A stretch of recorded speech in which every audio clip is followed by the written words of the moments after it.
how do you track your dividends? I mean, I'm trying to use dividends to retire early and be financially independent, but how do I track it? How do I know if I'm on schedule or not? Welcome to my channel. I'm the Late Fire Starter, which is financial independence and retire early. So please feel free to subscribe to my channel and follow along with my journey, because I'm trying to do this in a minimal amount of years starting late with not a ton of income, and I'm using rental income that cash flows and dividend income. Today I want to look at my dividend income goal and how do I track it. My goal is to have $12,000 a year in dividend payouts, which is averaging $1,000 a month. Not drawing from the stocks at all, but just living off the dividend payments. It's very important when you're trying to get to financial independence to be able to track your goal. How do you know how far along on your goal you are? How do you know when you've reached your goal? And so I need to know right now how much dividend payments I'm getting in a year. And so I use a few different devices, 2 websites and a Google Sheet to track my dividends. The problem is they're all slightly different, but the good news is they're close enough. Let's take a look at the 3 different methods I use, starting with the most intensive, which is the Google Sheet, and ending with the easiest, which you'll see which one it is. First thing is my Google Sheet, which you've seen before on my other videos, which has all my different stocks, has my total shares, all this information, okay? And somebody told me not to say okay anymore, so I apologize for that. I'm gonna try to cut back on those. It's just a habit, I guess. Anyways, back to this. I have all my information here, and this is the most intensive because I'm putting in all the information myself, right? I'm putting in the codes, I'm putting in all these things. Now there's some things automated here as far as doing the math for me. So one of the problems I have with this though is down here, this portfolio sector weights. It's really no good for me because if you look at my portfolio weights, for example, my heaviest weighted stock is VYM. That's an ETF. It's got a bunch of sectors in there. And so when I go down here and it shows ETF is 58.3% of my portfolio, that doesn't help me know what my balance is. But what we're really looking at right now is this number here, okay? So right here, it shows that my annual dividend payout currently is $4,279.85. How does it get this information? Well, right here, the quarterly dividend is what I put in myself. So I go up and I Google what is the dividend payout history of this stock, and then I look at it. If it's a monthly stock, okay, like QYLD, if it pays out monthly, then what I do is I take the monthly amount and I multiply it by 3, because quarters are 3 months, and then I put that number in there. Otherwise, if it's a quarterly dividend, I put that number in there. However, some things are tricky. There are some stocks where the dividend's all over the place, okay? Especially some of these energy stocks where, all of a sudden one quarter it was 70 cents, then the next quarter it was 58 cents, then the next quarter it was 90 cents, then the next quarter it was 43 cents. And so in those ones, what I tend to do is take the past year, add it all up and divide by 4.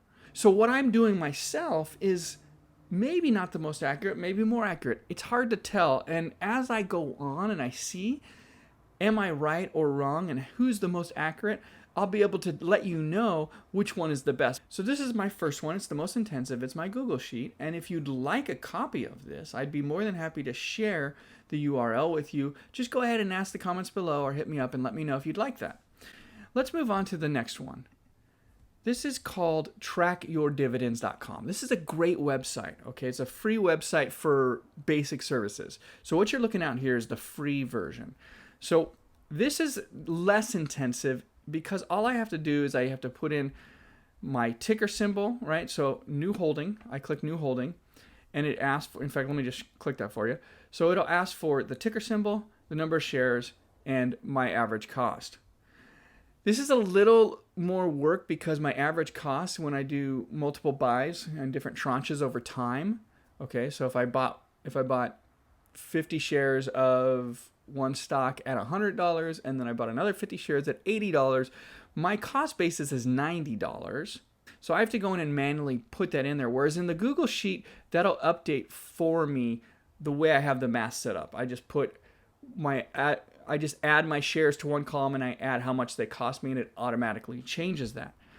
However, what's really nice about this website is it automatically puts in how much the dividend is. So I don't have to look that up. So where it's getting from, it shows that my total income right now is $4,264. So if you go back here, 4,279 is a little more than the 264. So this is the lowest of the two so far.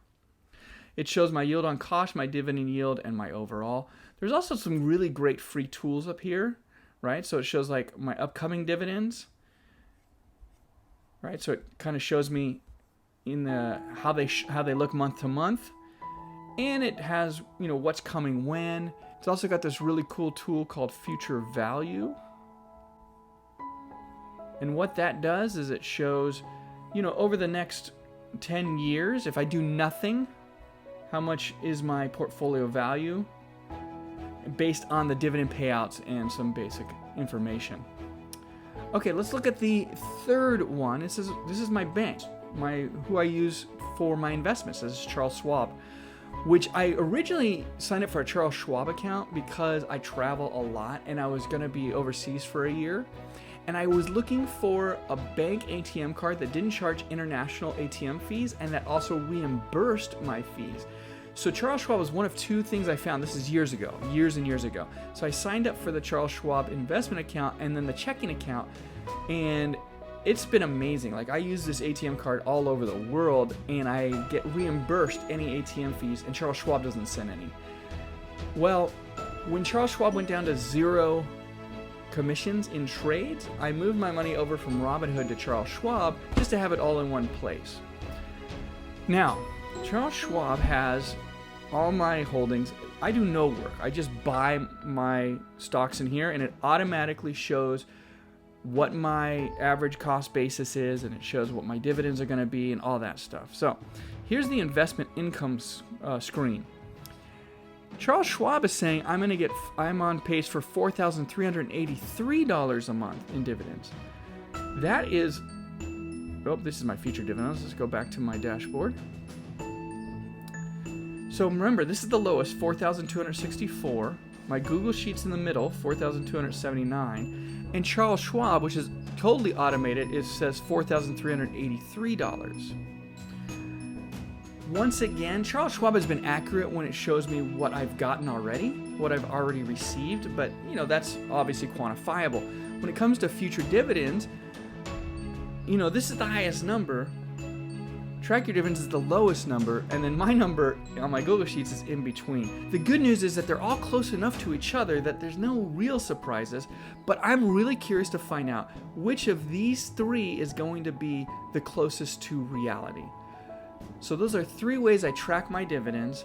It's my own client, Charles Schwab, a website you can sign up for free, trackyourdividends.com, and my own Google Sheet that does the math. If you liked this information and appreciate what I'm sharing with you, feel free to like that video. Go ahead and press that up button. That really helps me. And I would love more comments. And so if you have any comments, both encouragement, questions, or criticism, please feel free to comment below. I will respond to all comments. Go ahead and share this with your friends, and don't forget to subscribe. Have a great day. I am the Late Fire Starter.